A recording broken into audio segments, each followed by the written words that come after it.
प्रश्न है, काकतीय रुद्रदेव ने रुद्रेश्वर मंदिर का निर्माण किस वर्ष कराया? प्रश्न है, काकतीय रुद्रदेव ने रुद्रेश्वर मंदिर का निर्माण किस वर्ष कराया?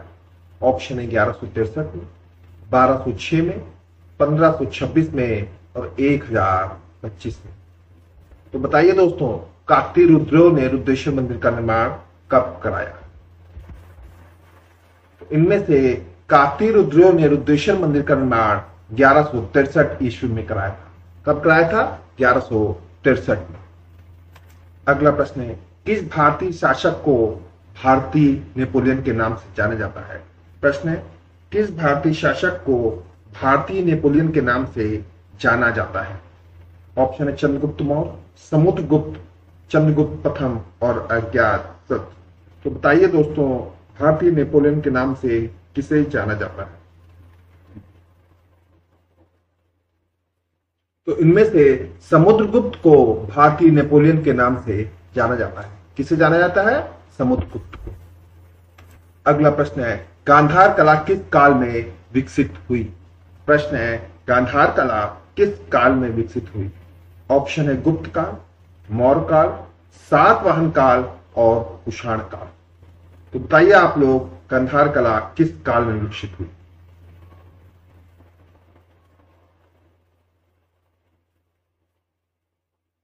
तो गांधार कला जो है वो कुषाण काल में विकसित हुई थी। कब विकसित हुई थी गांधार कला? कुषाण काल में।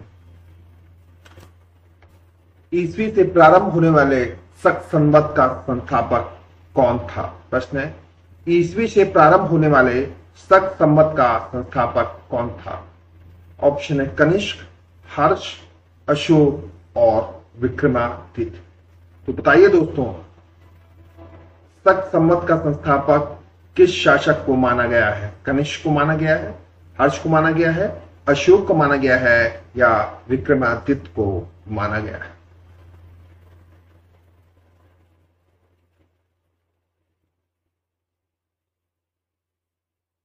तो इनमें से कनिष्क शासक जो थे, कौन? कनिष्क शासक जो थे उन्हें शक संवत का संस्थापक माना जाता है। किसे माना जाता है? कनिष्क को शक संवत का संस्थापक माना जाता है। अगला प्रश्न है, चित्रकला की गांधार शैली का सूत्रपात किस संप्रदाय के द्वारा हुआ था? प्रश्न है, चित्रकला की गांधार शैली का सूत्रपात किस संप्रदाय के द्वारा हुआ था? ऑप्शन है हीनयान संप्रदाय, महायान संप्रदाय, वैष्णव संप्रदाय और शैव संप्रदाय। तो बताइए, गांधार शैली का सूत्रपात किसके द्वारा हुआ?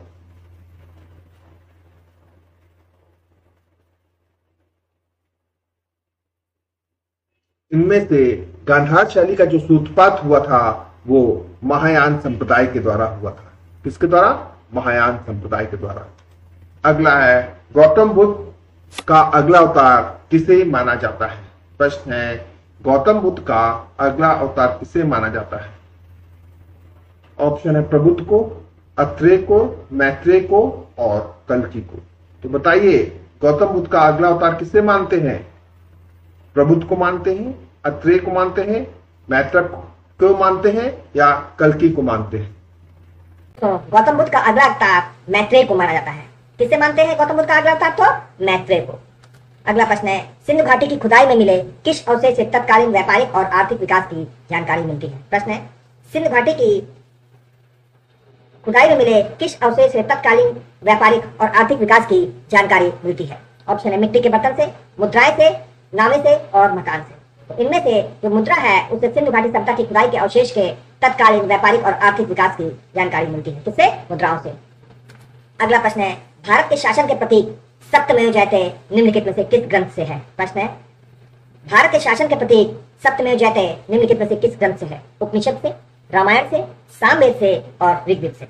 दोस्तों, सप्तमेव जो जयते है वो उपनिषद से लिया गया है। कहां से लिया गया है सप्तमेव जयते? उपनिषद से।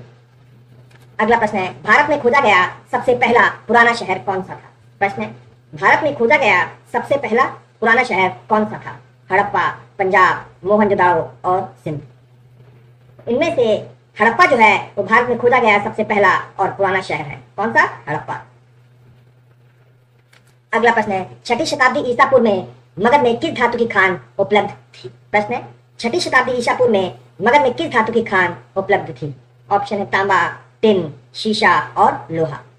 तो इनमें से लोहे की खान जो दोस्तों वो उपलब्ध थी। किसकी खान? लोहे की। अगला प्रश्न है, किस भारतीय को देवानामप्री के नाम से जाना जाता है? प्रश्न है, किस भारतीय को देवानामप्री के नाम से जाना जाता है? ऑप्शन है चंद्रगुप्त मौर्य, समुद्रगुप्त, अशोक और हर्षवर्धन। तो बताइए दोस्तों, देवानामप्री के नाम से किसे जानते हैं?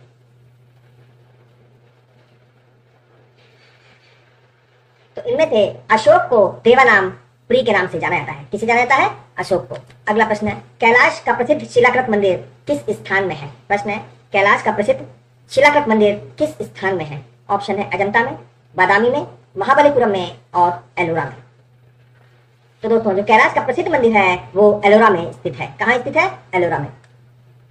अगला है, भारत का राष्ट्रीय चिन्ह पीठ सटाए चार सिंह किस अम्ललेख के शीर्ष पर है? प्रश्न है, भारत का राष्ट्रीय चिन्ह पीठ सटाए चार सिंह किस स्तंभ लेख के शीर्ष पर है? ऑप्शन है लौरिया नंदनगढ़, रामपुरवा, लुम्बिनी और सारनाथ। तो दोस्तों, पीठ सटाए चार सिंह जो है वो सारनाथ के स्तंभ लेख के शीर्ष पर है। कहाँ के शीर्ष पर? सारनाथ के। अगला प्रश्न है, निम्नलिखित में से कौन भगवान बुद्ध का शिष्य नहीं था? प्रश्न है, निम्नलिखित में से कौन भगवान का बुद्ध का शिष्य नहीं था? सारिपुत्र, आनंद, अश्वसेन और मौदगल्याण। तो बताइए, इनमें से कौन जो है वो भगवान बुद्ध का शिष्य नहीं था?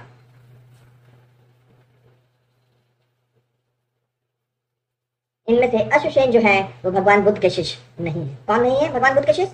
अश्वसेन। अगला है, बुद्ध ने अपना अंतिम उपदेश किस बुद्ध भिक्षु को दिया? प्रश्न है, बुद्ध ने अपना अंतिम उपदेश किस बौद्ध भिक्षु को दिया?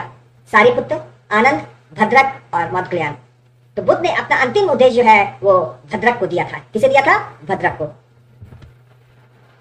अगला प्रश्न है, 9वीं शताब्दी में प्रसिद्ध विक्रमशिला विश्वविद्यालय की स्थापना किसने की? प्रश्न है, प्रसिद्ध विक्रमशिला विश्वविद्यालय की स्थापना किसने की? ऑप्शन है सामंत सेन ने, लक्ष्मण सेन ने, धर्मपाल ने और कुमारगुप्त ने। तो दोस्तों, विक्रमशिला विश्वविद्यालय जो था उसकी स्थापना धर्मपाल ने की थी। किसने की थी? धर्मपाल। अगला प्रश्न है, अशोक के किस स्तंभ लेख के शीर्ष पर वृषभ प्रतिमा है? प्रश्न है, अशोक के किस स्तंभ शीर्ष पर वृषभ की प्रतिमा है? ऑप्शन है लौरिया अराज अभिलेख, रामपुरवा बिहार, लुम्बिनी स्तंभ लेख और 7वें शिलालेख।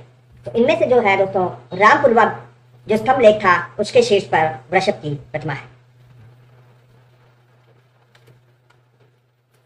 अगला प्रश्न है, अशोक के किस शिलालेख में घोषणा की गई कि सभी मनुष्य मेरे बच्चे हैं? प्रश्न है, अशोक के किस शिलालेख में घोषणा की गई कि सभी मनुष्य मेरे बच्चे हैं? ऑप्शन है दूसरे शिलालेख में, पृथक शिलालेख में, तीसरे शिलालेख में और 7वें शिलालेख। तो इनमें से पृथक शिलालेख में अशोक ने घोषणा की थी सभी मनुष्य मेरे बच्चे हैं।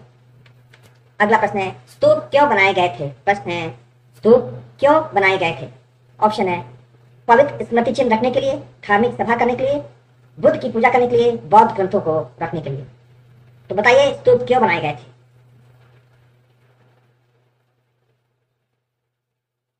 तो दोस्तों, स्तूपों का निर्माण जो किया गया वो पवित्र स्मृति चिन्ह को रखने के लिए किया गया था। क्यों किया गया था? पवित्र स्मृति चिन्ह को रखने के लिए। अगला प्रश्न है, बौद्ध धर्म के प्रचार के लिए अशोक महान ने अपने पुत्र और पुत्री को श्रीलंका भेजा। उनके नाम बताइए। प्रश्न है, बौद्ध धर्म के प्रचार के लिए अशोक महान ने अपने पुत्र और पुत्री को श्रीलंका भेजा। ऑप्शन है दशरथ और राजमती को, उपतिस और संजना को, महेंद्र और संघमित्रा को और कुणाल और कारुवाकी को। तो दोस्तों, अशोक ने अपने पुत्र महेंद्र और पुत्री संघमित्रा को बौद्ध धर्म के प्रचार के लिए श्रीलंका भेजा था। किसे? महेंद्र और संघमित्रा को। अगला प्रश्न है, भीमबेटका के शैलाशय किस लिए प्रसिद्ध है? प्रश्न है, भीमबेटका के शैलाशय किस लिए प्रसिद्ध है? मौर्य वंश की चित्रकारी के लिए, मुगलों की मूर्तिकला के लिए, द्रविड़ काल के चिन्हों के लिए, मानव की प्राचीनतम चित्रकारी के लिए।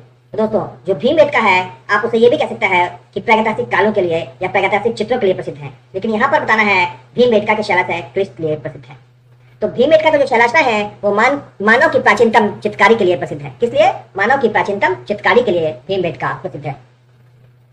अगला प्रश्न है, अशोक के किस अभिलेख को रानी अभिलेख कहा जाता है? प्रश्न है, अशोक के किस अभिलेख को रानी अभिलेख कहा जाता है? ऑप्शन है लौरिया नंदनगढ़ को, कौशाम्बी अभिलेख को, लौरिया अर्राज अभिलेख को और रामपुरवा स्तंभ लेख को।